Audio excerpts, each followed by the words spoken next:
Welcome back, everyone, to this episode of the Superhero Ethics Podcast.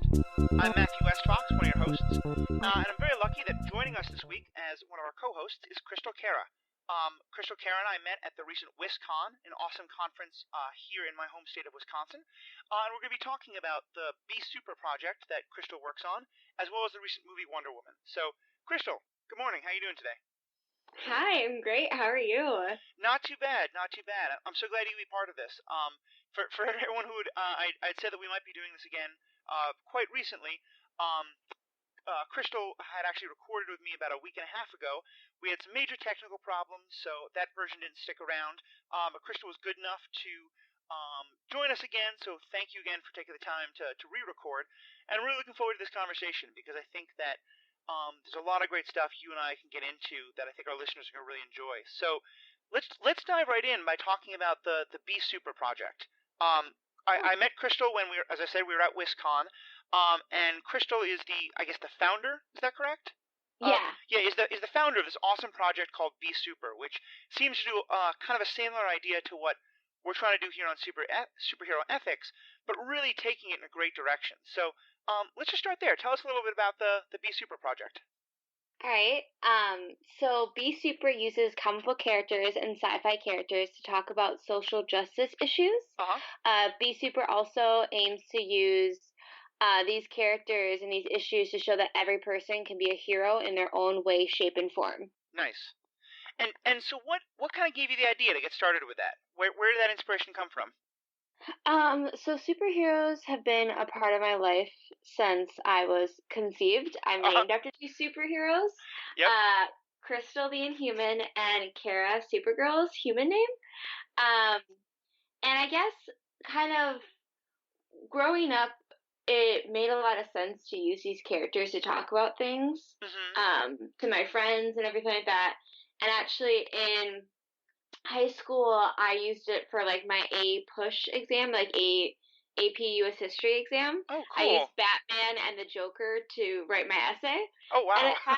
And it passed, but Nice. people were very shocked of like, what did you just do? And I was like, I just wrote about Batman and the Joker. It's fine. And like all my friends were like, that literally makes no sense. So it just kept getting more and more involved in that. And then when I went off to college and when I was studying, it made more and more sense to use these characters, especially because of the movie franchise really picking up in about 2008. To use these characters to talk about issues. And so I just kept doing it and kept using these characters and did projects about it. And then it kind of got to the point where I was like doing things outside of school to like teach kids about superheroes and different issues. And then my senior year came along and I was forced into making Be Super public by a teacher or a professor who told me that if I didn't make it public, I wouldn't pass her class, and I needed to pass her class. Wow. So basically you got told that your project had great power, but with that power comes great responsibility, and you had to use it. I mean, this sounds like your own kind of superhero origin story. Yeah, basically. I think the phrase for that is you got Uncle Ben. I did get Uncle Ben by my great professor, Monica. And then, it became public, and then it became my entire world. That's wonderful. And I started writing blogs, and that was really the first part of what I was doing. Was I was writing blogs, a lot of blogs, and just engaging on like online discussion forums and online. And then teaching after school programs, figuring out how to donate leftover comic book places and how to get kids more involved in reading. And then it has exploded since then, where I've done talks. We've me and the Be Super community have like written and published things. Wow. On different various different websites and just different comic book areas online. We've helped organize parts of different protests, had booths, been on panels, and it just like keeps evolving from there. Had events with like movie theaters and stuff like that. That is all fantastic, and I love hearing more about that story because it's kind of though nowhere near as involved, but a similar kind of thing had happened with how we got superhero ethics started because friends of mine and I kept finding that we were having these conversations about the movies and the TV shows and the comic books we loved, and it just kept being easier and easier to relate these to the things going on in our own world, and that was sort of the idea that we really started with was how can we take these questions that the movies and TV shows are raising and help connect them to the things that they're in some cases intentional, in some cases unintentional, but clearly metaphors for. And I love what you guys are doing of pushing it so much further, make it not just a kind of a discussion, but really being a way to teach people. Um, and I know one of the things that I hear sometimes is from folks who say, why can't we just enjoy these stories as stories? Why can't these be escapism? Why do you have to use these to, bring, why can't I just enjoy Wonder Woman or Captain America as an escape from the issues of the world instead of it having to be a way to think about the issues of the world? How do you respond to that when people say, like, or do you get that kind of pushback when people are saying, like, shouldn't these stories just be fun and escapism? Why do they have to be so serious? Oh yeah, I get that all the time, especially like being a woman Oh, yeah. and like talking about hyper masculine comic book characters. I get that a lot. But I don't know. For me, it's I always say like comic book characters are always political Mm, and always have been political, yep. and people like want to like try to question that and like prove that I'm ignorant, one, on not knowing anything about comic books, but two, on like that statement. And when you go back and look at the history of the comic book, um, world and how it got started, and Stan Lee's journey and Jack Kirby's Mm-hmm. journey and everything, you see that it is very, very much political. I mean, Superman was the first ever considered superhero, Yeah. like the norm that we now see, and it was started by two young men who were immigrants and who wanted a character to be represented that was for the oppressed. They Yeah. didn't like what was going on, and they really turned to this sort of artistic art form to create this character to talk about things, and so that they can see themselves in a very different light. Because Superman's an immigrant, Yeah. and I think a lot of people forget that aspect. He's actually a refugee. Like he's a refugee. Like he like literally had to flee his world because it was exploding. He would have Yeah. died. Um, and so, like, all comic book characters are political. I mean, Black Panther, just from Black Panther being a black man, Mm-hmm. political. Just for Wonder Woman being a woman, political. Because, like, a lot of times throughout history, there is the private specter and the public specter. And who is allowed in the public specter are weren't women or people of color or queer people or anything like that. What was allowed in the public specter was like a cis, white, able-bodied, Right. wealthy man. And if you were anything else, you had to be pushed away into the private.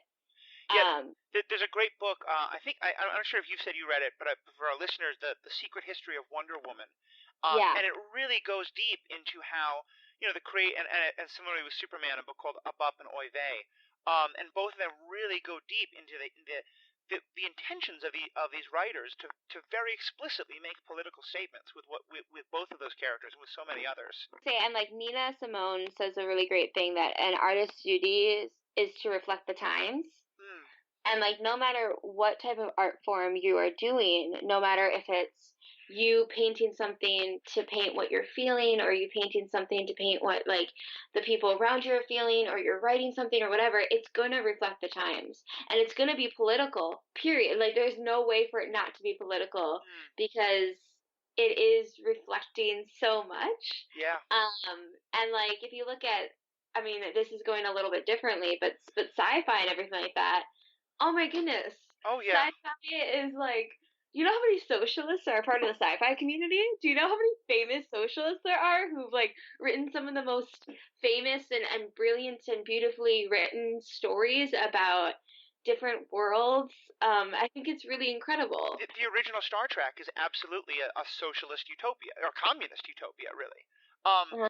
and I love the point you said, especially about the timelessness of these things, because I think, and I, with Star Trek, but also especially with a lot of the comic book stories, one of the things I think is fascinating is because we have literally like what is it now? I'm bad at math, but 70 years I think of Batman and Superman, and almost as many years of Wonder Woman and some of the others. One of the things that you can also see is because those stories are a reflection of the times. You know, if you want to learn about how the 1950s are different from the 1980s, look at how Superman was told in the 50s versus in the 80s. You Mhm. know, with Star Trek, I often say like, if you want to get a very different understanding of the ideology of the 60s versus the ideology of the 80s and 90s, look at Star Trek versus Star Trek: The Next Generation. I mean, it's just such Mhm. a very differently starkly different kind of worldview. Um, so yeah, I love that you're able to use that to kind of push back against that. What has been some of the kind of the positive responses you've been getting? Like how when you are taking this into classrooms or onto the blogosphere, like how are people responding in positive ways? Um, in really awesome ways that I never thought would happen. Uh huh. I think the most memorable thing, or the thing that's sticking out for me right now, is going into. I was a guest speaker at DePaul for the Women in Gender Studies program, and I would go in this past year to a few classes, and I like taught what they had went over and were discussing, but I through a different lens. So disability theory was something that they were discussing, Mm. and I went in and they asked me to come in on May 4th, and I was like, "Are you doing this on purpose?" Because May 4th is May the 4th be with you, it's Star Wars Day, Yep. and the professor had like no idea, and I was like, oh, okay, we're gonna talk about Star Wars. It's gonna be fun. And she like had a little bit of a harder time getting certain people in the classroom involved in the discussion. Yep. And then I came in and started talking about Star Wars, and everyone ended up participating, and the classroom went overtime. Like they were That's like, no, no, so no, I want cool. to finish my point, and I was like, it's like 9:15 at night. You guys are talking overtime, and like, what? This doesn't make sense to me. But they were really involved with talking about it and using these characters and using these things to talk about disability theory, but not just like the identity politics behind disability theory, but like the core of what does that mean Yeah. for everyone within a world that has this and that has this ableist lens already inputted and taught at a very young age. Well, and that's such a great topic, especially because I think I've told listeners before, I myself am disabled. I use a prosthetic leg and I'm often in a wheelchair. And one of my real frustrations often is that people will say to me, like, oh no, there are all these great disabled characters in comic books. But for the most part, those are characters, it seems often, where what has happened is that technology or a superpower doesn't really allow them to be a disabled person with a superpower. It allows them to have a superpower that overcomes their disability. Um, Hmm. and I very rarely, it sounds like your conversation actually was able to really go a lot deeper into that about like what is happening with ableism and superheroes and how are those stories either challenging or reflecting the ableist stuff happening in our world.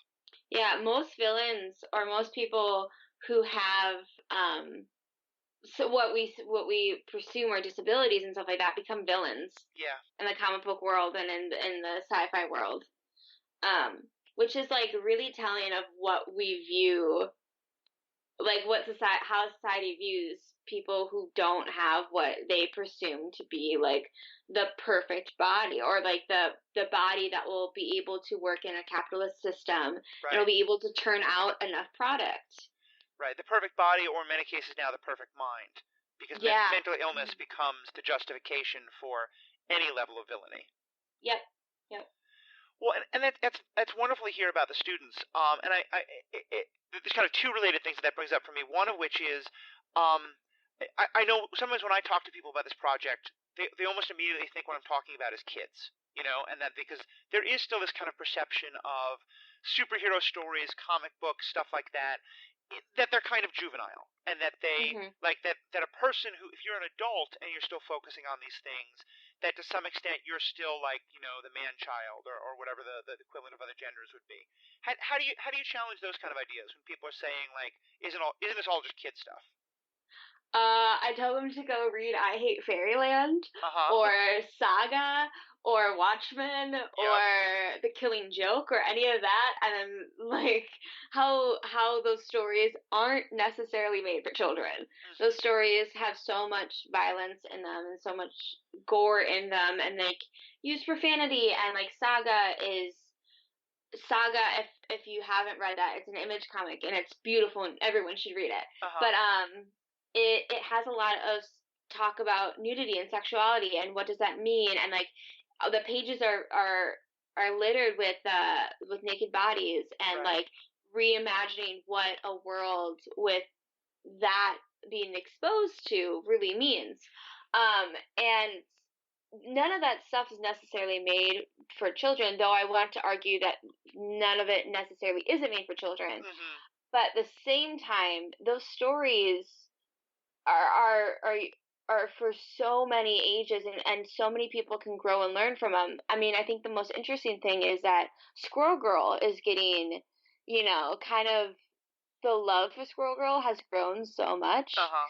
and it's not by preteens and teenagers. It's by women in their 20s and women in their 30s, Yeah. because no matter what, these stories, just like you go into a movie and seeing any of these stories, like they do have a really big impact because they talk about really important things, and everyone wants to feel like and wants to feel like they could save the world, Yeah. and they can help people. That's something that's universal. I mean, you look at Pixar movies or you look at Disney movies, and like, I mean, how many people saw Up? How Yeah. many people saw Finding Dory? How How, many people how many saw? people cried on? I mean, I sobbed through Up because that maybe it's a kids movie, but it's such deep adult themes in so many good ways. Yeah, so if you can like watch those, why can't you also read comic books, and just there's so many there. I think a lot of people have this thing and this theory in their head, which isn't necessarily wrong, but that comic books are superheroes. It's Batman, it's Superman, it's Yep. X-Men, it's this. But there's so many more comic books out there that aren't necessarily about superheroes, or that are about supernatural things in some sort of way, but isn't. Like Bitch Planet is an incredible comic, and it doesn't have anything to do with superheroes. Right. And Preacher is an incredible comic. Doesn't have anything to do with superheroes, but has something to do with like y- you living on Earth, and like what does that mean, and like Hmm. vampires. Yeah. So I think I try to I bring up all of that into the discussion, being like, have you seen any, like, I love like Lego Batman at the Lego Movie. Oh yeah. Was it made necessarily for me in mind? I don't know. Did they make sure that like if I went and saw it, I got some of the more dirtier jokes? Absolutely. Yeah. Like there are things planted in kids books Oh yeah. and kids movies that are for adults, and vice versa, I believe. I mean, So I always thought there was something wonderfully subversive about the quote unquote kids shows and TV stuff that really has so much deeper meaning. Because I mean, when I was a kid, I loved the Muppet Show. And my mother, that was, she hated any of the other kid stuff I wanted to watch, but my mother always loved to watch the Muppet Show with me. And I remember later I asked her about that. I don't remember even how it came up, and she was like, "Well, because there were just as many jokes for me as there were for you." And I didn't quite understand what she meant until I went back as an adult and rewatched The Muppet Show, and there was just this whole other level of meaning that as a kid who just thought Kermit and Miss Piggy were ridiculous, I was completely missing. Um, and I think there's something so powerful about whether it's like cartoons or comic books or any of these things where they're able to have messages and meanings that are either on the surface or kind of hidden, but that anyone of any generation can find. mhm. So yeah, I'm glad you're able to kind of to make that point because I think it's something that it I think there's a real dismissiveness when people just write off these superhero stories or these comic book stories, and really they're missing so much there. Um, kind of related to that, I obviously I think you and your work you're doing are challenging this, but I'm curious how you respond to it. The other kind of critique I hear a lot is, oh, superhero stories, comic books, isn't that all for white guys? Um, and I Mm, think obviously there's a lot of history, and even especially in who appears on screen and stuff, that overwhelmingly these stories are told by and told for white cis het men. but clearly they don't have to be, and it seems like your work is really trying to highlight the fact that that's not. So how do you respond when people are saying like, why are you using these stories that are just all about white guys? I mean, isn't everything about white guys? Yep, also true. Not, I mean, um, no, I think that like so much of what our society still focuses on is for white cis men. And to not use what is out there, I think is a disservice. I think you can use them to talk about such issues. Like, why is this about hypermasculinity? What is going on here? Why isn't there women? Why isn't there people of color? Why isn't there queer people? Like, why are they falling into stereotypes? Like, what is going on? And I think you can learn a lot. I mean, even looking at the history of Batman or looking at the history of Wonder Woman, I mean, you see how racist Oh God, they yeah. were at the very beginning, and you're like, oh my goodness, what the hell? And like how sexist they were, and like Hmm. everything. And then you kind of, you keep going to the storyline, and you see these new characters added, you see these new people writing and drawing, and like and being the artist for these characters, and you see them develop, and you see their like group of people develop. And I mean, I love Batgirl. Hmm. Batgirl came from the Batman universe, and Batman, if I would have read a Batman comic when he first came out, I would have not loved him. I would have hated him. Yeah. And I still kind of have weird feelings when it comes to Batman because he's a fascist. Yep. But um like Batgirl would have never existed. Yeah. Um unless people were being very, very critical of this comic and being like, why don't you have women? Why don't you have like queer people? Why don't you have people of color? And the same thing with Wonder Woman. The reason why Wonder Woman has a sister, which she does, Hmm. um, is there was a very big like, holy crap, Wonder Woman is pretty racist. Yeah. And they brought in her sister, and the beginning story arc of her sister is completely racist and completely comes into this awful stereotype. Her sister is a black woman. Yeah, doesn't she have a name that is just very clearly like she is a black woman? I'm trying. I think it's like Numeria or something like that. Yeah, yeah. Uh huh. Very, very much so. And like she comes in as being like this kind of savage, Oh and it's God. an awful, awful trope. But then you see throughout history and throughout the writing of the comic book where she becomes this badass person, and she's incredible now, and she's one of my favorite characters. Um, and she's like Wonder Woman's twin sister, and I would love to see that brought into the movies in some way. But you see them grow and you see things change, and so the reason why you're doing this is because you can talk about the history of this stuff, and it's actually better, in my opinion, it's better than what we get out of history books, especially like public school history books, Right. because we only learn the white man's narrative. We don't learn anything else, or we learn a day of like, oh, and women got the right to vote, yay, Yeah. okay, we're done. And like, slavery ended, yay, and we're done. Right. Like, we don't talk about anything else. And so in these comic books, at least you're able to question it and talk about it in a very different way than what I believe and was able to do in my middle school and high school classes. Um, and then to go from there, there's also so many other comic books out there that like Hmm. bring in trans characters, and like women of color are like the leads, and like they break down stereotypes, and they talk about the patriarchy, and they talk about these issues in very, you know, great ways that it's just like, all right, well, like use these books too. Like, let's talk about how Batman isn't the best superhero. Yeah. Isn't the character. I will still love him, but Hmm. I know he's not best. And like Wonder Woman isn't the voice of feminism. Like, Yeah. there's better characters that have been written since she was written, but like she was the breakthrough character. Well, and I love that point, especially what you said there about Batman, because I think I often I mean I'm always kind of suspicious of binaries in conversation in any setting, but I one of the ones that I hear a lot in terms of these movies and TV shows and comic books and the like is either the perspective of, oh, they all have a lot of racism and sexism or whatever, so they're terrible and let's ignore them entirely, or these are great and fun, and please stop politicizing our entertainment. And I really like the way you're talking about being able to really see both sides, to see that these things are not perfect by any means, and that we should be critiquing them and encouraging them to critique themselves, but that doesn't take away from the ability to enjoy them always. So I think you and I've talked before about how there are some, like for me, Iron Fist, like I just couldn't get into it because because the writing was terrible, but also just Yeah. the racism there was just so hard to overcome, and the whitewashing.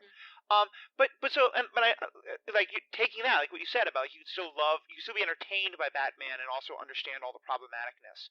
How do you hold that balance? Because I think this is something I hear a lot of fans wrestling with is, how do I sort of hold that double space of both be enjoying something while being critical of it, and where do I find the line of, I need to be so critical of this that I shouldn't enjoy this? Does that make sense? I'm kind of throwing a Yeah, couple yeah, ideas yeah. out. No, that makes sense. I think we'll try to go at that one at a time. Yeah. I think it's difficult. I think that as human beings, you're always going to kind of be wrestling with that, and your opinions are going to change maybe within the 5 minutes Yeah. of like if you should support it or you shouldn't, or 5 years or 10 years. Um, for me, I don't think you can truly love something until you can see its flaws. And until So you can true. recognize that, because if you don't, if you just say that you love something without looking at the flaws in it, you don't really love that thing, because you're not seeing the entirety of that, whether that is a person or whether that is a comic book or whether that is a thing or a job or whatever. You have to see the flaws in it. Um, and so I think that's the first thing when it comes to comic book characters is like, you can't just say this character is perfect, because this character was written by a human being. Yep. Human beings aren't perfect. So there is no way the character's perfect and the character's not flawed. It's flawed. And you have to like really dig inside yourself, and those are really hard conversations to have with yourself Yeah. on something that you really love, of like, oh gosh, what's wrong with this character, Mm-hmm. or what's wrong with this thing, and then see if you can still love it. I mean, I think that there are certain things that every person is going to have a line, and the line is going to be different for people, Yep. of what they can and cannot support. I think that it is definitely based upon people's history and people's experience, and how people move about the world. I know for me, a hard line I have is I don't support people's works who are sexually assaulters or rapists. Mm-hmm. I also try not to support people's works who are like, you know, who are like incredibly racist, Mm-hmm. or like this. But it is really difficult because a lot of the times you don't know until after the fact. Right. A lot of the times you don't know until like 7 years down the road, because these movies and these books are written in a way where within the comic books, a lot of people don't know who writes them, Oh or yeah. don't know who the artist is, because like you just know the character. You're just like, Right. oh, it's Batman. So you have no idea if the person who's writing it necessarily is a horrible person or not. Or within the movies, it's a little bit different, but still, there's so many working pieces and so many people within the movie sphere that it's like really difficult.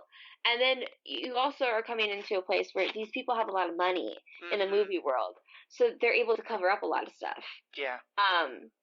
And they're able to hide a lot of things. So then it's like sometimes you don't even know until like years after the fact that what you supported was supporting someone who what was and is really awful. Oh yeah.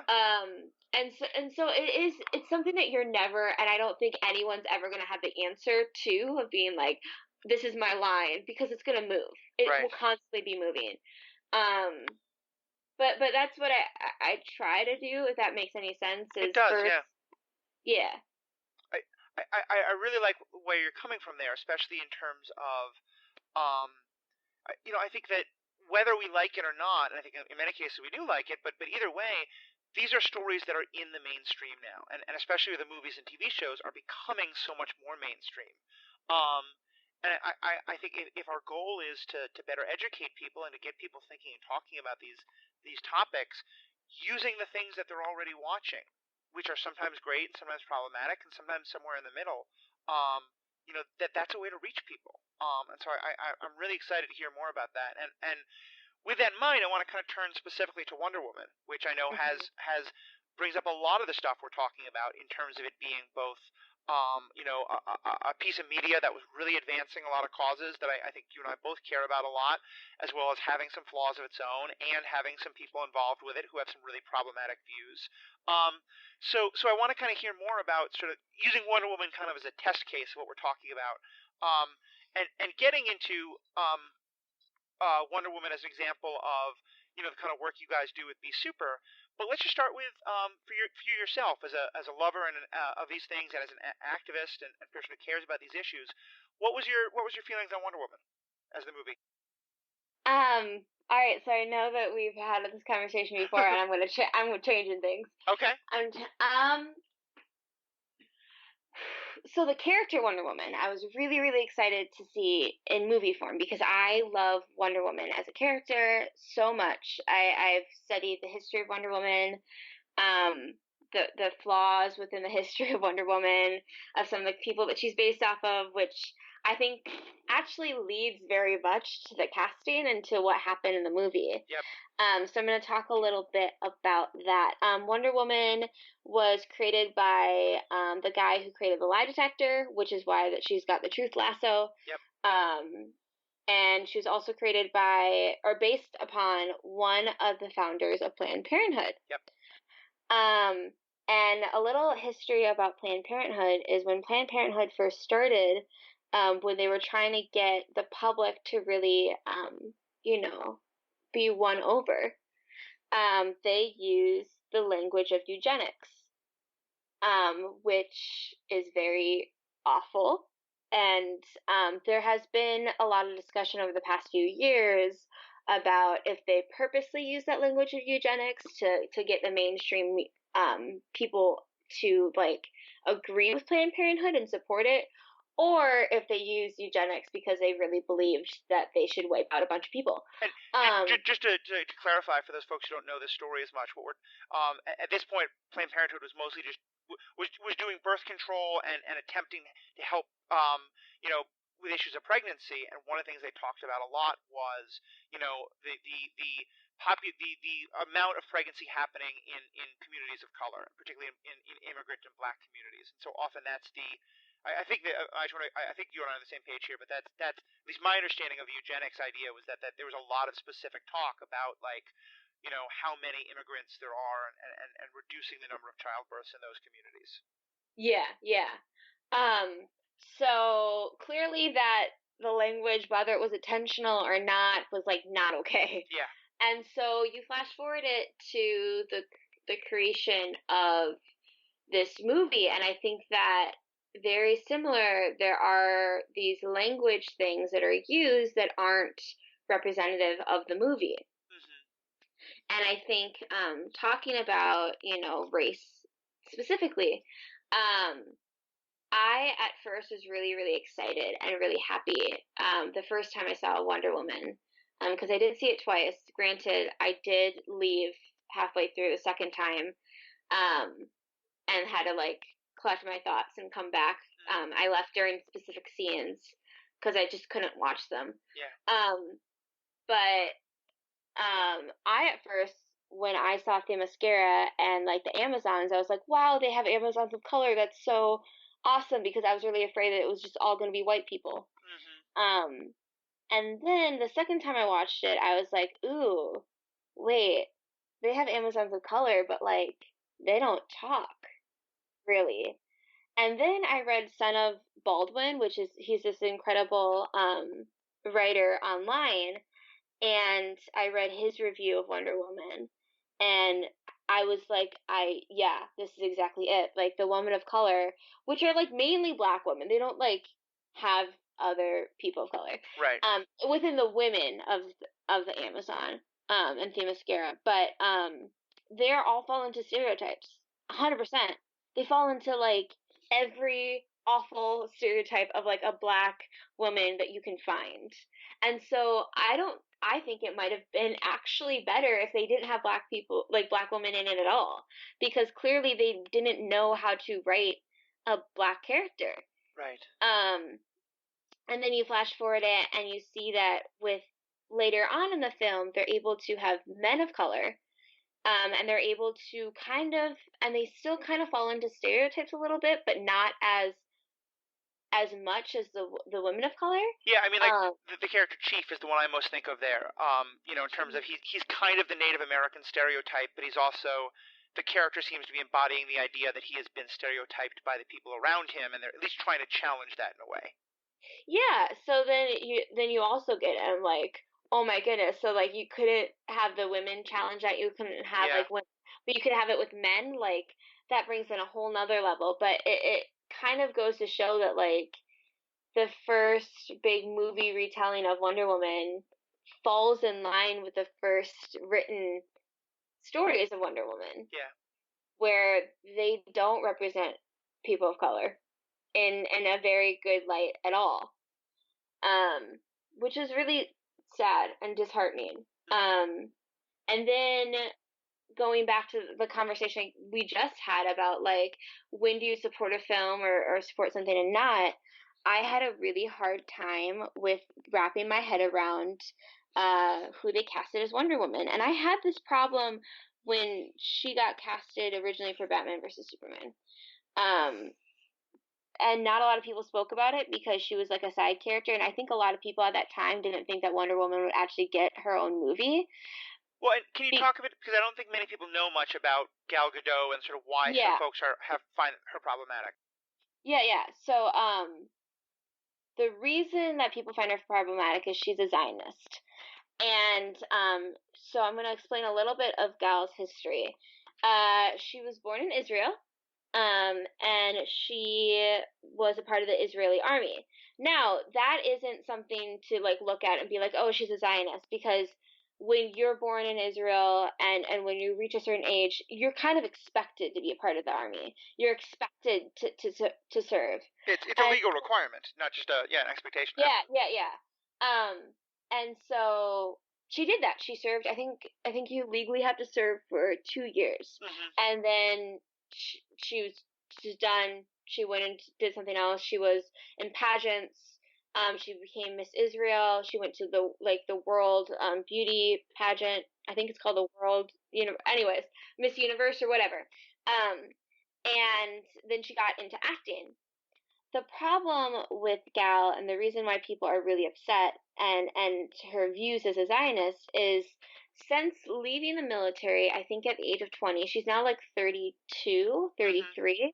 So 13 years, she has kept the same ideas about Palestine in her head and about um what Israel, like that conflict is going on. She believes that she has a right to be there, that these people are horrendous people, and that they should be, pushed off of the land.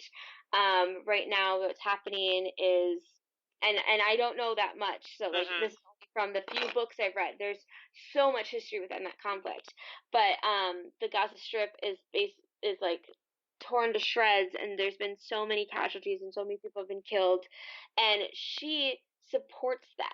Right. She's written on Instagram and on Twitter about her support for the Israeli troops, and those horrible, horrible humans, they need to be like, that are creating this terror, they need to be gone. They need to be like pushed out. They shouldn't, like, I think in one of her hashtags she had like, they're right and these people are like terrorists and awful human beings. Yeah. And she hasn't grown in any sense. Even living in the States, she hasn't grown or tried to see this in a different way. And that is her supporting the killing of women and children. Yeah. And it is very hard to watch Gal play Wonder Woman where she's so concerned about women and children, but then looking at what she's written and looking at what she said in past interviews, being like, no, you actually don't really care about a lot of women and children, especially women and children of color. Yeah. And then you go and you look at her Instagram, which I just did. So I mean, once it's on the internet, people screen grab everything, so it's not ever really deleted. She deleted some of the Instagram posts, or her PR people did, and some of her Twitter posts Yeah. supporting like what Israel is doing because of everything that was going on with the movie and like all the backlash she was receiving for the movie. Her PR people or she did it herself, deleted it, hasn't said anything about it, but has just deleted it. Yeah. No, and I think that's so true, and such an important point to understand, especially, and as you said, there, she has deleted it, but there is still a lot of it that's findable. And I'm to me, I think like a lot of the growing up where she did. I mean, I had a very growing up with a Jewish parent. I had heard all sorts of different messages about the Israel-Palestine situation, and have really evolved and changed. But I think I have some sympathy for someone growing up in a kind of situation where you're taught that black and white worldview. But to me, the real problem here is that there has been no evolution, there has been no understanding, and it just seems so hypocritical to, as you said, in the movie, what she is, the character's explicitly saying, like, you can't just write off whole populations of people. You have to defend them. That's kind of the Aries thinking, and yet the actress herself, like that perspective of, because this isn't just about I support Israel, I support my home country, because I can disagree with that, but I can understand it. I can understand the fear of attacks, even if I completely disagree with it and what it leads to. But the language that she used of like complete dehumanization of the Palestinian people, and these are just monsters and terrible people, and all these terrible things should be done to them. To me, that is just it's just so glaring against what her character is saying is Wonder Woman that it's really hard to reconcile. Um, Mm-hmm. so how? And I think it's really interesting because I know the last time we talked, there was a lot that you had really positive feelings about this movie, and I think this is another great example of how like things can change and things can evolve. And do you think for you is there still some positives you find in it, or are you now kind of moving more to a place of those two things and some of the other problems you have are more kind of overwhelming any view you have of the movie? I mean, I think that there's always positives when you have um um representation that hasn't been really seen before in that way. I think having a female superhero on the big screen, regardless of how problematic they are, um, they're gonna do a lot of like helping young women see themselves as powerful. Period. And so I mean, I also am struggling with how Robert Downey Jr.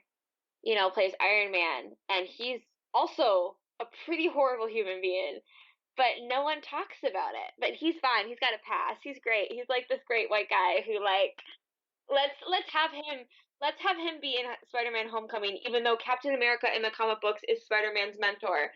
Just Right. I'm mad about that. I'm salty about that. But Well, and it's a really good point, especially because, and this is sort of where I go back and forth, is I have a lot of strong feelings about Gal Gadot, but I also wonder, is there a lot of sexism in the fact that I'm being told a lot of things about Gal Gadot that I was never told, that I would have had to really look for about Robert Downey Jr. or something, like what is the double standard of we hold the star of the female movie to a much higher standard than we would Iron Man or someone else. oh yeah, I mean that's so common with any person who is not seen, any person who's not like a white cis male is held to a different standard Right. in all regards of like because Gal is supposed to speak for all women. Yeah. That and like clearly she's not. Clearly, like I've seen and I've watched some of the worst reviews of Gal like of it by like people who like don't understand like feminism and who think that women should be second class citizens. Yeah. So like I shouldn't necessarily be reading them and watching them, but I want to learn where they're coming from. But you see them even saying in those reviews like, "Oh, you've got the feminists fighting again." Yeah. Oh, the feminists are fighting again. And it's like, no, we're trying to have a fucking like conversation. We're trying to have a discussion over this character. We're trying to have discussions because the only way we're going to move forward is if we have discussions and if we have arguments. Like we're Right. never going to be like, "Oh yeah, that character is flawed, but it's okay." Like we're not going to grow and learn. Well, Um and it also it just highlights the pressure that's put on these products that if they're not straight white cis, because now they have to speak for everything. I mean, I the first thoughts I had as I walked out of the Wonder Woman movie were, before I even really, I didn't know as much about Gal then, and I hadn't really thought much about some of the more problematic parts of the movie. But I walked out thinking, okay, that was a generally pretty good movie that had some pretty big plot holes that I didn't agree with and stuff like that. And sort of interrogating myself as I realized like I I wanted the movie to be so much more because I was thinking of it as the great feminist superhero movie. When it Mm-hmm. actually I think kind of one of the powers of the movie is to me it's about it, I think it's funny and enjoyable and has some problems, kind of like Captain America or Iron Man or some of these other movies. Mm-hmm. And seeing it more from the perspective of, oh, yeah, they're a popcorn movie made by cis white men that don't get held to this incredibly rigid standard. So isn't there actually some value to saying, yeah, now there's one that's made and directed by a woman, and that's fantastic in a lot of ways and has a lot of problems, but we can judge it in those same kind of terms instead of just saying it has to be the pinnacle feminist product of all time. Mm-hmm. Yeah, and I think that even that discussion, that has been a discussion on like forums and on blog posts and on so much stuff is like, why is Wonder Woman held to such an insane standard Yeah. compared to the Batman movie, compared to Superman? Superman failed. The first Superman movie, like, I liked it, but then again, I tend to like superhero movies that like the rest of the public don't like. But do you mean the original Christopher Reeve Superman or the new Man of Steel? The Man of Steel. Oh, okay. Yeah. We are on two paths. Yeah, I hated that movie, but okay, go on. Anyways, um, but like that one sucked. Uh huh. In a lot of regards, it got like the worst reviews. Yeah. But they still are like, oh, he's our Superman. We're not gonna recast him. It's okay. Like, and then you see Wonder Woman, and it dominating, you know, the box office Yeah. in so many different ways. And people are like, can we recast Gal? And I'm like, yeah, I want to recast Gal too, but like, also, what? Yeah. Are we sure that we want a second Wonder Woman movie? And I'm like, well, I mean, I know the company is sure that they want a second one because of how much money they're gonna make from Uh it. huh. So I think just like that discussion in itself is like hilarious to me because you see the different standards. Yeah.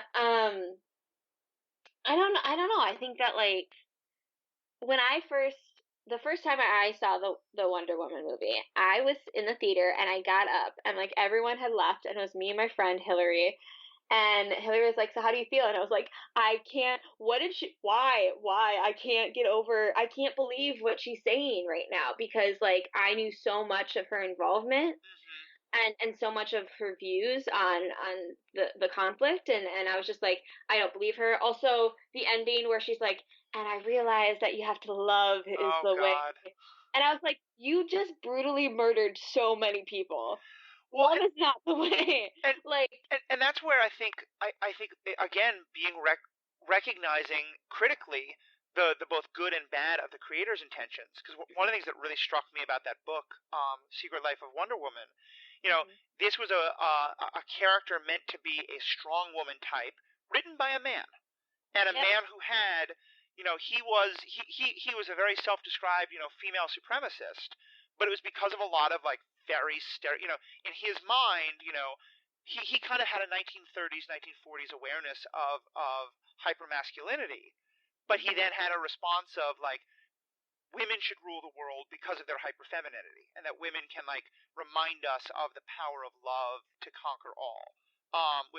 There are parts of it that I appreciate about that message, but there's also something really sexist in that perspective of women are the nurturers and women are the lovers and women can and I cringed at that line because I sort of felt like that was a throwback to this one really problematic part of that character's history that I kind of hoped we could move away from a little bit.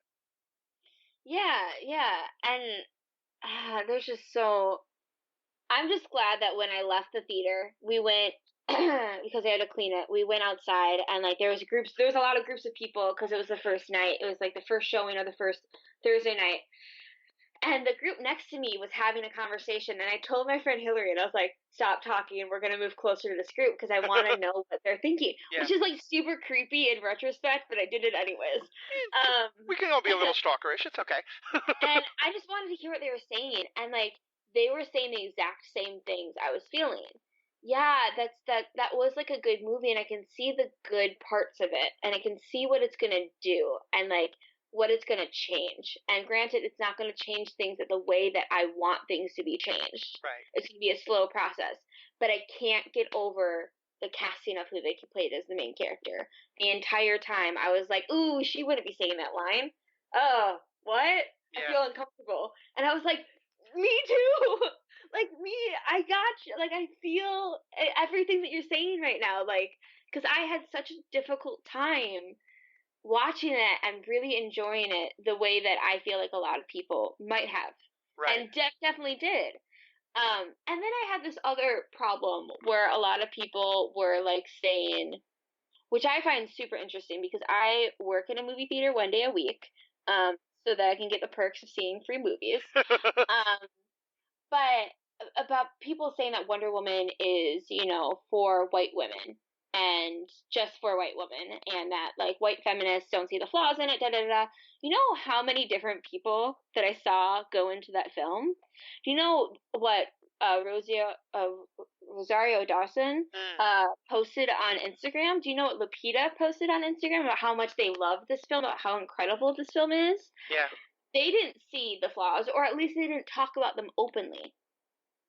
Um, and so like I have a weird issue with people just saying that it's just white women who don't see the flaws in it. Yeah. It's a lot of people who don't know the history, who don't see the flaws, or who just don't know, Right.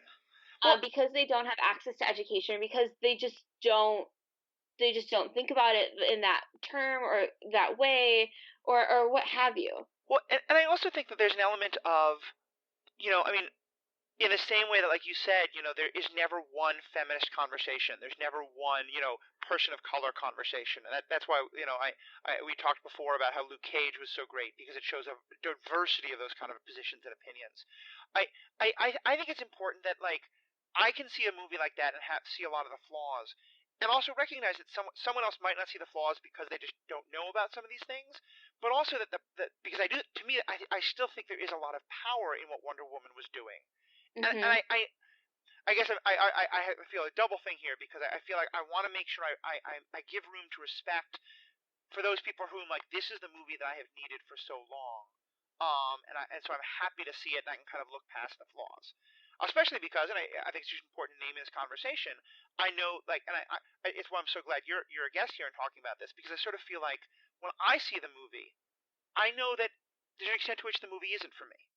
In that, like, I didn't grow up. I have all of my life been able to see heroes who looked like me, and so for me, I didn't need like. I think I am benefited by seeing movies about heroes who don't look like me.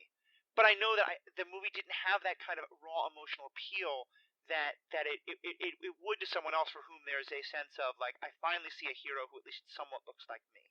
Um, and so kind of putting that back, like I feel like um I think I'm really interested in hearing more of your perspective because I think um, where you're coming from is a different place of what this movie meant or didn't mean to you. Does that kind of make sense? Yeah, yeah, and I don't want to like push down anyone who thought this movie was everything for them, Right. because I completely understand what that was. I remember seeing Rey in Star Wars, Yep. and I went with my friends. I saw that movie 4 times when it first came out. Yeah. I was because I just Rey to me was what I wanted when I was younger. Yeah. Rey was that character for me, and I remember crying. And there are flaws with Rey. I'm not going to name them right now, but there are flaws with her. But I remember in the theater just crying at the very beginning, and my friend being like, "Are you okay?" And I'm just like, "Yeah, yeah, I'm fine." Hmm. And it's very similar to that friend when we saw the Avengers. Um, no, Captain America. Sorry, the third Captain America movie to me is an Avengers movie, Yeah, but pretty much. Captain America: Civil War, how emotional he got when he saw Black Panther. Yeah. So I do see how important this character is, and how much this character is going to change a lot of people's lives, and to allow people to really feel like they can be strong and they can be powerful. And I want to give voice to that. But I guess for me in this movie, that moment that I saw that, and the moment that I was like, I can respect this movie for this, Yep. was during the fight scene with Robin. Oh my goodness, Robin Wright. Like, Yeah. I was just like, oh my, yes. Like, I want to be he when I grow up. The Princess Um, Bride has become the warrior. yeah. And just, I remember seeing that part in the theater, and that was the one moment in the movie, the one moment where I was able to disconnect myself from like the problems of the movie and just enjoy it, was Uh that huh. fight scene. And seeing her like get up and shoot with 3 arrows, and seeing her be the most powerful Amazon warrior. And she was older, like Robin's in her 50s. Yeah. And for me being like, that now is what I need to see. Yeah. Like that type of, and it's a very similar thing. I mean, even with the original movies for movies for Star Wars, when Rey was on screen, I felt a lot. But when General Leia came out, Mhm. I just could not stop crying, because I remember when I was younger seeing Star Wars and wanting so badly to be Princess Leia, but seeing how she was treated in the last film Mm. as nothing really, and as so weak, and being like, I want to be Princess Leia, but I want to be strong. And Right. then seeing her come back as a general and seeing how strong she was, and I was just like, oh yes, like Yeah. I mean, that's so incredible. the journey from the ridiculous gold bikini and the chain to the general's outfit. I mean, that there's so much just in those two images. There's so much power in how much that character was able to change. So that for me is like, that was when I saw Wonder Woman. I saw the power Yeah. of that movie. Was just like, I needed to see, women of all different ages fighting. I needed to see Robin be incredible and like be so great. And I seriously, like, that scene, if I could just watch that scene and like forever, I would, because like, Yeah. oh, they were just so bad. Like, they were fighting and they were strong, and like a lot of people were like, oh, they're weak because they don't have guns, and I was like, you don't need guns, they have their arms. Yep. Like, It's so see how true. muscular their arms are? Like, damn. What But yeah. and I love especially what you're talking about there with Robin Wright, because I think what that actress has been able to do is amazing, especially because I don't know if you watch it, but the new season of House of Cards was just released, which also stars Robin Wright in a very. Have you seen any of that show? Okay, I tried watching that show, but the It very first scene of that show, there's a dead dog, Yeah, no, I and hear that. I couldn't, and I haven't watched since, It and it sounds so bad, but. No, I've heard other people make. I mean, it's a terrible show in a lot of ways, and I will never deny that. But again, I have been so amazed by that actress because the character she plays there, because again, like we're talking about, like the way that women will or people of color or whoever it is get held up to like the standard of they have to be perfect. She is an awful, terrible character, and I mean like an amazing to watch character, but she is a straight up villain without any doubt. Mhm. The story is kind of intended to be to be Macbeth and Lady Macbeth, but in this, it's when Lady Macbeth decides, no, fuck it, I'm a better king than he is, and is just as Machiavellian and scheming, and the actress does an amazing job of making the character so relatable, and you want to root for her as she's being incredibly manipulative and evil. And to me, that's also such. I just watched that character, and I was able to think like, it is so amazing that we get to have a woman playing this kind of character of the villain who you love to hate, but not in a, oh, because she's so sexy and seductive while being evil. She is just straight up a powerful, politically manipulative character in a who's able to play that game in her own way. And so to me, when I think of Robin Wright as an actress, you think of like the Princess Bride stereotype I think she's great in that movie. I love that movie, but it's such a classic stereotype. And now the actress has embodied these two incredibly different roles, but both of which are about shattering those stereotypes. Um, So yeah, I'm totally with you on how powerful that was in that movie. Yeah. So like Wonder Woman didn't do that for me, but there was a character in Wonder Woman that made me be like, yeah, like Yep. I can be powerful, like, because I feel really old. I'm not very old, but I feel Uh-huh. really old right now. I'm like in my early 20s, but I'm just like I'm so old. Okay. Which is not As, true. as the guy a few months away from 40, I'm sort of sagely nodding my head and going, of course, yes. But but in Hollywood and everything like that, you get taught as a woman that Oh yeah. you are no longer sexy, you are no longer attractive, you're no longer strong, you're no longer smart, Yep. you're no longer any of this stuff once you reach the age of like 40. Yep. Or You're not casted in shit. even 30, really, in some ways. Yeah. Yeah. And so like that has spread to like their culture and society that like if you're in your 20s you're attractive and you're smart and you're able to be really smart, you're able to be really quirky and you're able to like superheroes, but the moment you get into your 30s, that what is wrong with you? You're supposed to want kids, a husband, Right. da da da da da da. And it's like really like I think that's where I'm coming from, where I'm so like I feel so old because like I don't know if in the time when I've reached 30 if I'm gonna have be married, if I want to be married, if I want kids. But I Yeah. know that conversation by complete strangers is coming. Yeah. I know that it's already started to come where I get asked by complete strangers, so do you have a boyfriend? Yeah. So Which, putting you aside know, even the heterosexism of that question to begin with, but yeah. yeah. So do you have kids? Do you want kids? And it's just like, dude, I'm thinking about grad school right now. Like I'm not thinking about that at all. But that so to see women in their 50s playing these warriors and like not being tied down to men and not being tied down to like children and all this stuff, like that to me was very powerful because Absolutely. I've already had some of those questions started, especially with me trying to get into the comic book world. Oh yeah. I get told that I'm too young, but then at the same time I get told, "Oh, do you have a man to like help you with this stuff?" Hmm. And I'm just like, "You know what? No, I'll work on it." Like I don't like I tend to respond in a really sarcastic way, but it's just like, "No, but why is that a question?" Yeah. I mean, I play Magic the Gathering. I'm very involved in that game, in that community. I'm a judge in that world.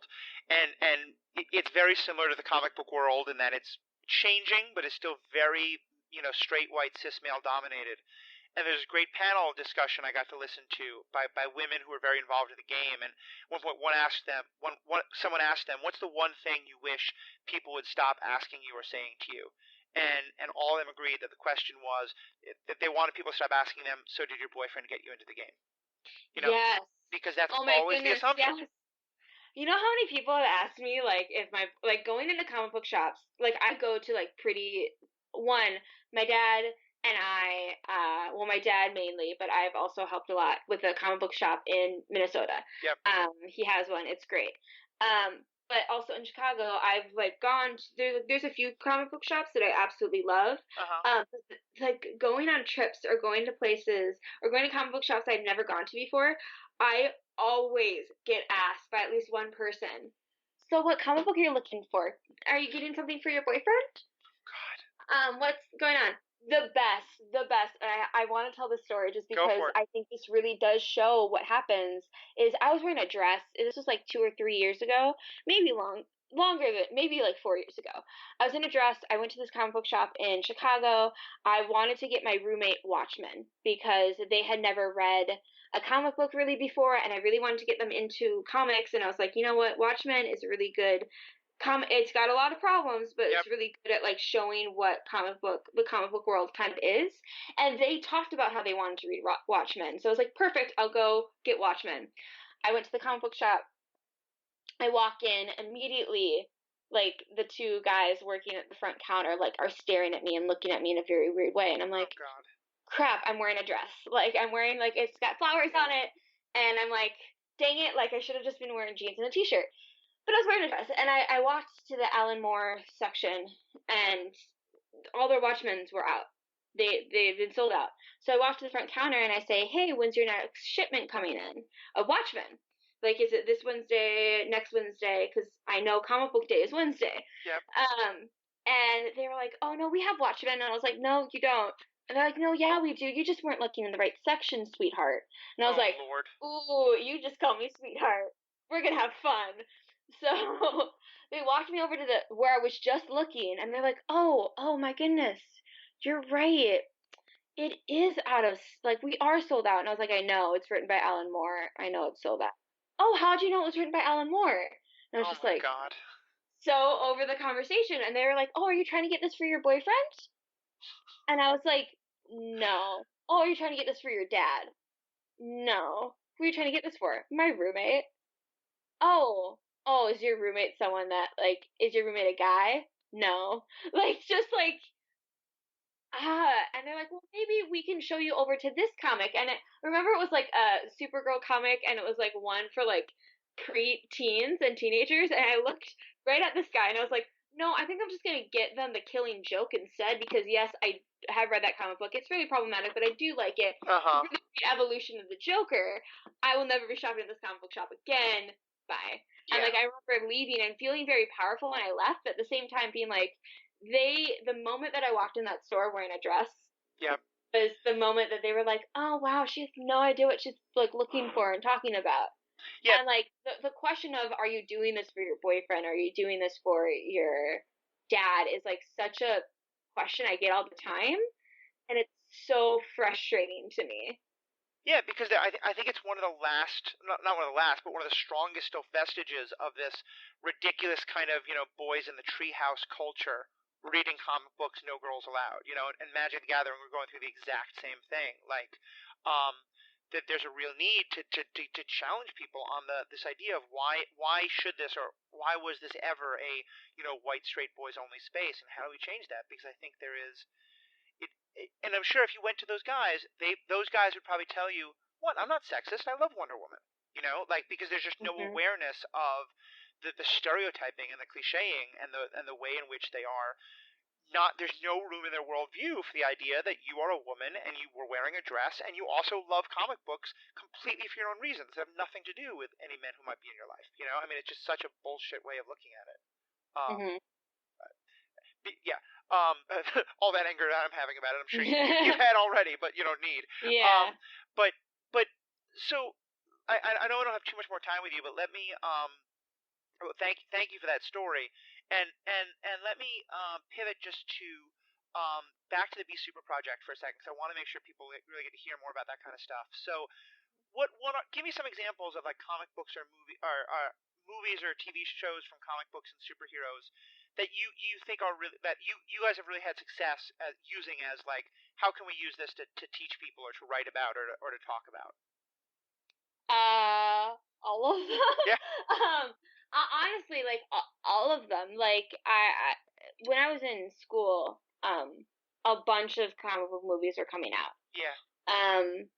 And I used them. I used every opportunity to be like, oh, this movie that everyone's probably seen in this classroom, I'm going to use this in a presentation.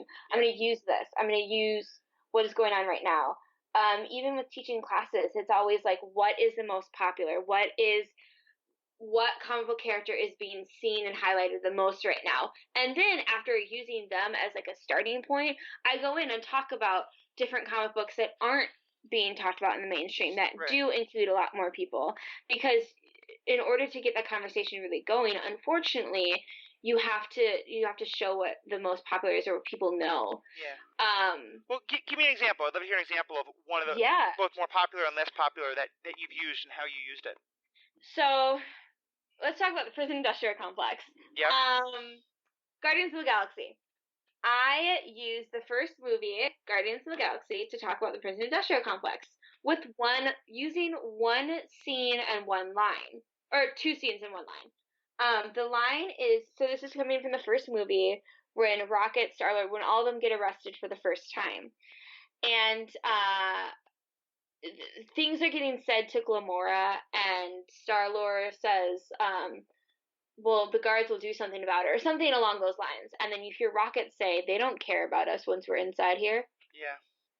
And I'm just like, and yes, let's go. Let's talk about that, because really we don't. within the prison industrial complex, when people are arrested and put inside jail, people don't think about them. People don't think about the conditions of jail cells. People don't think about like what is actually going on behind the bars. People don't think about those people as human beings anymore, Right. which is really, really messed up. And they're not really accepted back into society, and there's so much harm and abuse that is going on within the prison industry, like the cells. And I know that firsthand from working in a prison. Mm. Um, and and having a lot of my family members in and out of the prison system.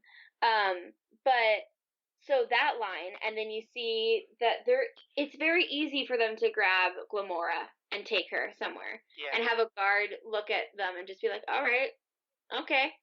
Because, like, honestly, like, with how many killings happen in prison, with how many, like, of, like, rapes happen in prison, with all that stuff, like, you would think that the guards would be more aware, but they let things happen. And then I also use that movie to talk about how at the end of the movie, everyone loves Rocket. Who are the two most popular characters that came out of that movie with Rocket and Groot? Mm-hmm. They were both criminals. They both killed people violently. They both stole things. They both like broke the law so many times.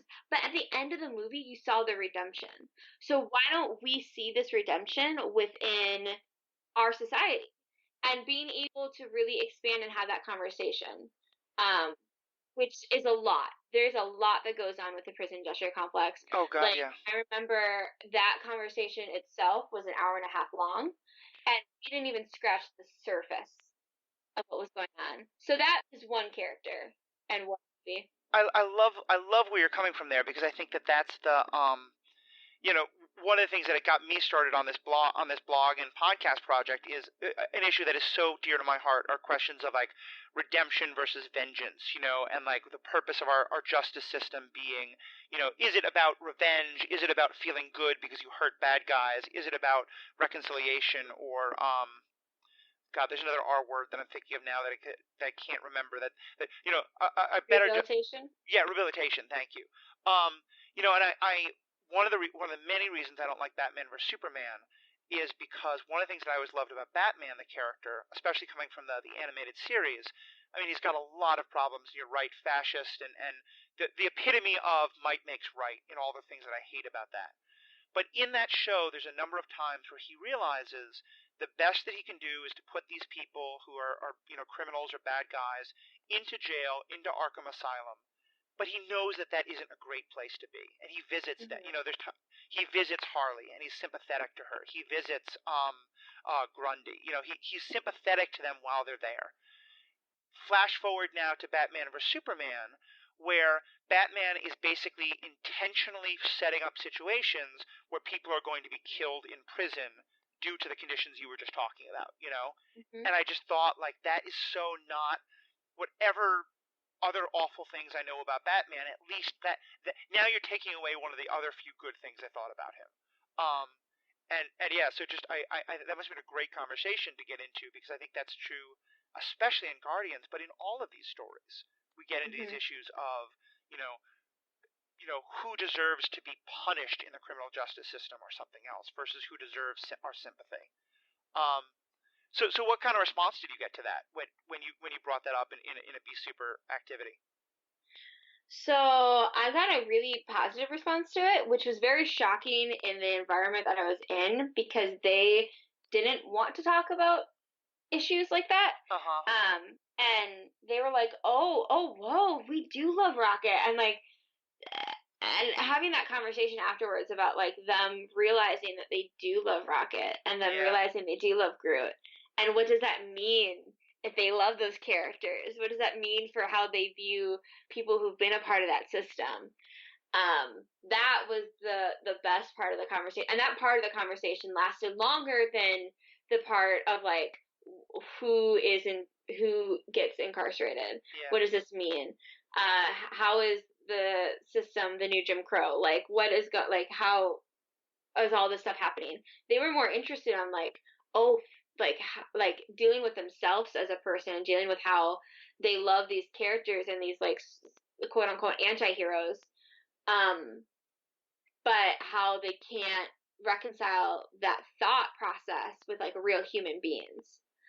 Um, so that was a big part of that conversation, and I really enjoyed that aspect of it. It was not where I thought it was going to go, but Yeah.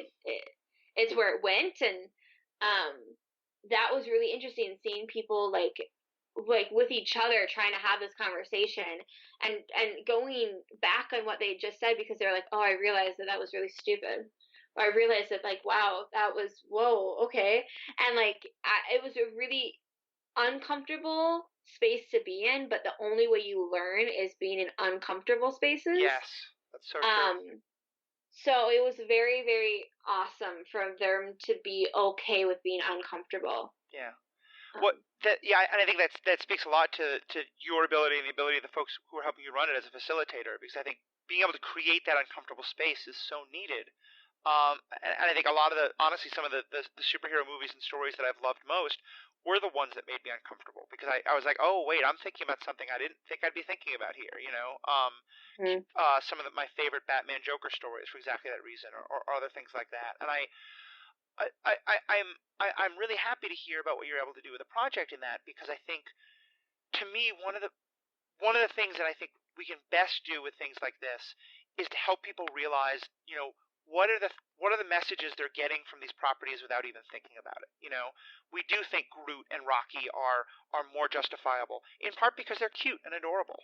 And how much is mhm, that, and that's last time we did this discussion, I remember you and I got into a whole conversation there about, when the filmmaker doesn't want us to think a particular kind of alien is cute and adorable because they want us to feel okay watching Captain America slaughter them by the thousands, they make them look black. mhm, They give them dreadlocks, they give them Jamaican mhm, accents. They do think, and I think to me, I think that's one of the best things a program like yours can do is to get people to think like, oh yeah, why am I so sympathetic to Groot but not to some other criminal? And what does that have to do with mhm, his cuteness? And how does that factor in? mhm. Yeah, entirely. And then within those conversations, being able to bring up Bitch Planet. Oh, Uh I huh. love Bitch Planet. Because that's literally like all about prison. Can you talk a And little what bit does more that about mean? Bitch Planet? Because I think a lot of my Yeah, listeners may not know much about it.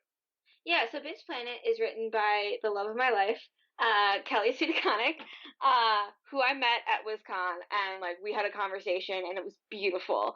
Um, anyways, uh, she writes about what it is like if patriarchy really ran the world, and if women weren't submissive, and if women weren't second class, and if women didn't fall into the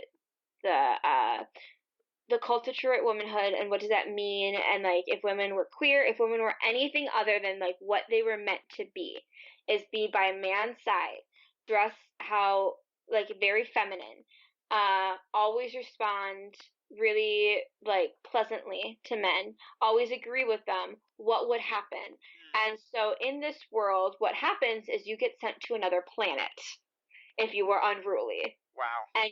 and the other planet is called Bitch Planet, and it's just a prison. That's what it is. Hmm. Where the guards rape people, attack people, assault people, and these women are trying to get off this planet. These women are like, we're not wrong. We just have a voice. Right. It's not wrong to have a voice. It's not wrong to be a person of color. It's not wrong to let your hair be your hair. It's not wrong to be queer. It's not wrong to like want to talk back. It's not wrong to fight for yourself and fight for your education. Um, and so that is the main focus of Bitch Planet. And interesting enough, when you get more and more into Bitch Planet, there's a second part of the prison, which is the trans part of the prison, Oh because they wow. keep trans women separate from what they consider the real woman, which is actually how the prison system's actually set up. Trans people are thrown into the wrong prison all the time, the wrong jail cell, Yep. like without a doubt. They are disrespected. They are not seen as being real human beings, and it is disgusting to see. And so in this comic book, instead of doing that because it's an all female prison, they separated them to a whole different side of the prison where the cis people could not interact with the trans people. Um and so using that to talk about like how messed up that part of the prison system is it leads to a lot of discussions because I don't think people realize what, like, don't even think about what it means for a trans person to go in this prison system because they believe that there's women cells and there's women correctional facilities and then there's men's. Right. And like, but there are also people who are gender nonconforming, people who are gender fluid, and people who are trans who don't fall into when they're trans who use they them and who don't fall into one or the other. Or there are people who are trans who identify as a woman, but society doesn't see them that way, so they throw them in the men's cell. And how that actually causes them to go under so much more assaults Oh yeah. and harm than if they were to actually put them in the right correctional facility. So that is a conversation that you can that happens a lot with using Bitch Planet, especially recently. That's more of a recent development in the comics. So having that conversation, but I think also having the conversation about what does it mean to actually be put in jail if you're being unruly and you're civil disobedience. And like, what is civil disobedience?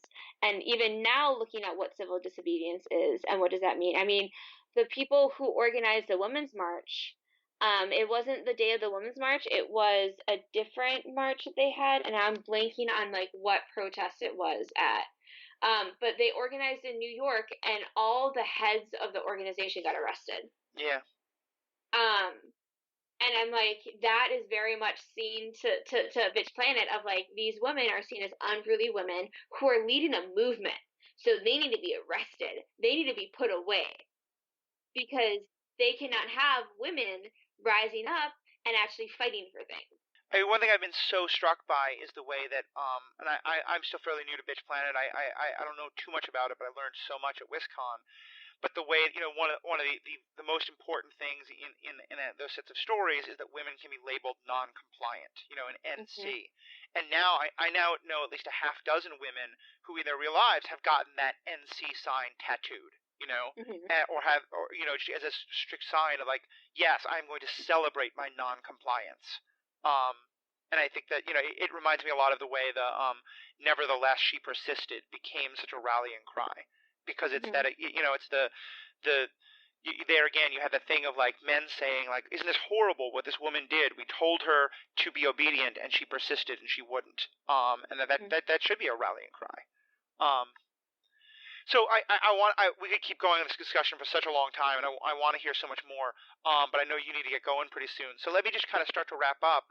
Are there any kind of last points that we didn't go into more, or that you want to talk more about, or just other questions you want to bring up? No, I think I kind of want to end it the way that I kind of did last time, which was like, me and you are talking about this stuff and have talked about this stuff previously and started things and organizations to talk about this stuff. But that doesn't necessarily mean we're right or that we have all the knowledge. So if you don't agree with some of the things we said or you think that we were very wrong or misinformed on some things, like let us know. Call us out Yep. and educate us. I I know that there's so much more for me to learn in so many different aspects of my life, and I'm constantly, the more you uncover, the more you learn about, you realize how much more there is to learn.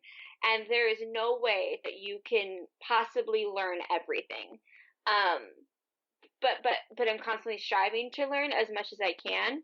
Um, so my opinion on certain things could change in 2 weeks, as Matt knows, Yeah. from 2 weeks ago or a week and a half ago from having conversations. My opinion on Wonder Woman, and in some aspects, stayed very much the same of my criticism, but in Uh-huh. some ways did change.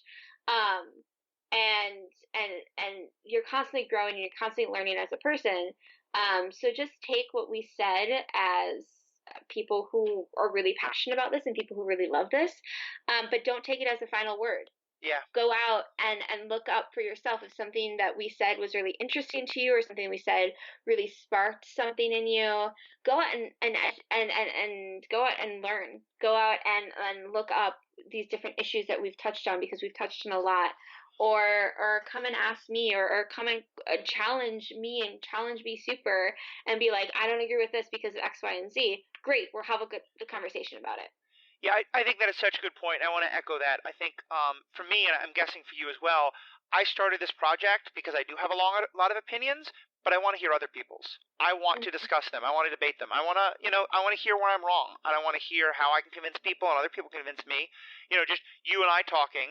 We had a conversation last time about Team Cap and Team Tony that gave me a lot to think about because you challenged me somewhat. And I think that that's something, to me, that's the whole point of this project. And I think at the end of the day, it's the whole reason why I love these movies and TV shows so much, is because even when I disagree with them, they are starting conversations. They're getting us talking about what is the significance of an actor or actress's political views on the media they create. What is the significance of a hero who either uses the justice system or doesn't use, or goes outside the justice system to, as they understand it, punish. And what are our opinions? So for anyone who's still listening, for anyone who is listening, please, that's phrased a little weirdly, but please talk back to us. For the Superhero Ethics Project, you can find us at Superhero Ethics on Twitter. Superhero Ethics is a Facebook page, and we're going to put a post up about this. There'll be a post on the main Superhero Ethics blog. All of those have comment sections that we love responses to.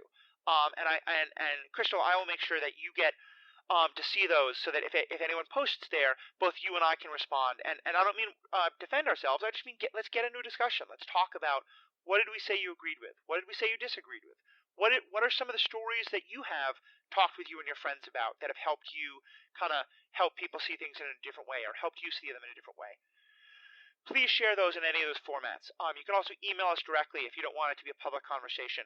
You can email me and I'll share it with Krystal at superheroethics@gmail.com. All of those will also be on the website. So those are ways you can reach directly to this podcast. But both if you want to continue the conversation directly with Krystal, or if you just want to learn more about this great project that is happening at Be Super and how you can get involved and what's going on. Krystal, tell us a little bit more about how they can get in contact with you and how they can learn more and get involved with Be Super. Cool. Yeah. You can email us at bsuperinitiative@gmail.com. We are on Twitter as Be Super Tweets, Instagram as Be Super Initiative, Facebook is Be Super, and Tumblr as Be Super Initiative. And yeah, we are pretty responsive on most of the sites. Tumblr, we're still trying to figure out. Yeah, I am too old for Tumblr, so I wish you good luck. I'm not I'm not good at technology. My friend the other day had to fix my phone for group messaging because all of them were being separated. So technology is really difficult for me. So first of all, for anyone who is younger in mind or in body, if you want to be our Tumblr intern for either of these projects, please let us know. Yeah, exactly. And then we also have a website, bsuperinitiative.com, though it is being remade right now by me, so it's taking a while. But so right now, like, there's a spot for you if you want to send a message and stuff like that, and it'll go directly to the Be Super email. Great. And I will post links to all of that on both the Facebook page and on the website itself when we put this up. And lastly, are there any kind of new upcoming superhero projects that people should be watching for, or that things they can get involved in particularly? Things that they can get involved in. I think this summer is really the summer that a lot of organizations, not only myself, but organizations like Black Lives Matter and like different things, different like queer organizations, stuff like that, are really educating themselves and really growing and getting prepared for what is to come. So I think just like educating yourself on certain issues, if you don't know, I think would be fantastic. Also, it's Pride Month. So we have been focusing a lot on queer people and uplifting queer activists. So if you know of any queer activists that you really love, or just queer people that are being incredible or organizations that are, like send them my way or Bee Super's way or in your own life support them in whatever way you can. Yeah. Well, great. Thank you so much for the work you do, and I definitely encourage all of our listeners check them out. Especially during Pride Month, because I mean that is an issue that we're starting to see more focus on in some of these stories. Though there again, it has been many times talked about Wonder Woman's bisexuality. I wish that had been mentioned in some way in the movie.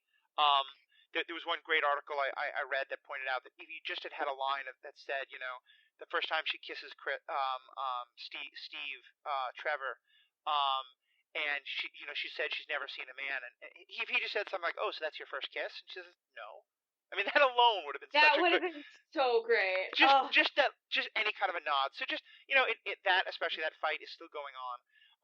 And the last thing I'll just ask you as we close is what movies or TV shows about these things are coming out that you're really looking forward to, either as like looking just because you think they're going to be fun, or because you really think they're going to raise some issues that you're hoping Be Super can dive into. I mean, like it's not coming out until February with Black Panther. Yeah, Oh, that trailer. it's Ooh, so that good. trailer.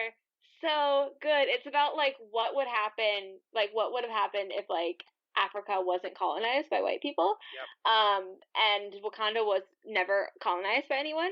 So, it's so great. Um, Agents of Shield is going to be coming back, but then again, not until January, and I really love Agents of Shield. Mhm. Um, just because I think I love Ming Na Wen and Chloe Bennett so much. Mhm. I'm trying to think. Apparently, there's like two new X-Men shows that are coming out, which I don't know how I feel about that. There's a Watchmen show in the work, which I don't know how I Really? feel about that. The Runaways are coming out soon, which again, don't know how I feel about that.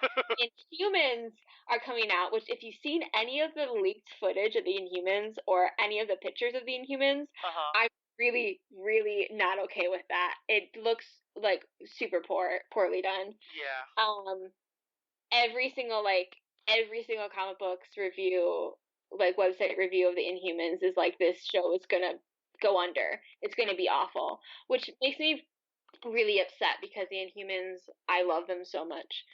Um, I'm trying to think of other. There's so many other. Oh, I'm excited for Thor Ragnarok.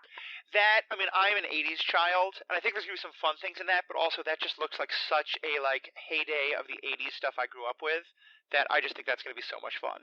Um, Yeah. yeah, I'm looking forward to that, and the other one, both because of kind of some of these issues, but just I just need this level of entertainment.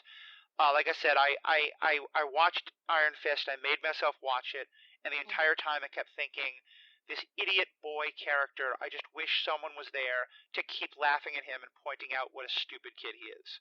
And if all the Defenders is Luke Cage and Jessica Jones mocking, making, Yeah. with their biting acerbic wit, making fun of the dumb white boy, that'll almost make up for the terribleness that was Iron Fist. So, Can we just replace him in the Defenders? Can he just not be in it?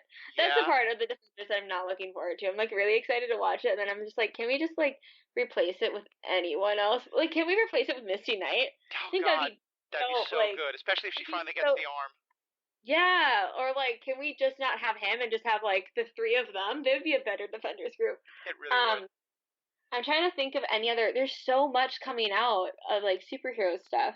I liked I'm excited and interested to see what they do with Preacher. Hmm. I didn't necessarily love the first season, Uh huh.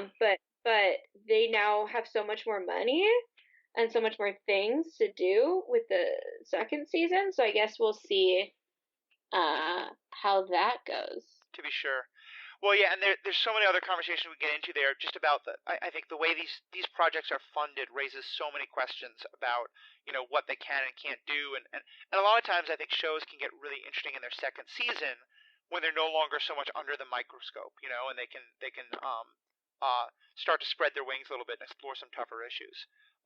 So a lot of great things there. I definitely would love to have have you back on at some point to discuss some of these things. Um, but till then, thank you again. Thank you to everybody who listened. As we said, please give us some feedback. Let us know what you thought. And other than that, have a great day. Bye bye.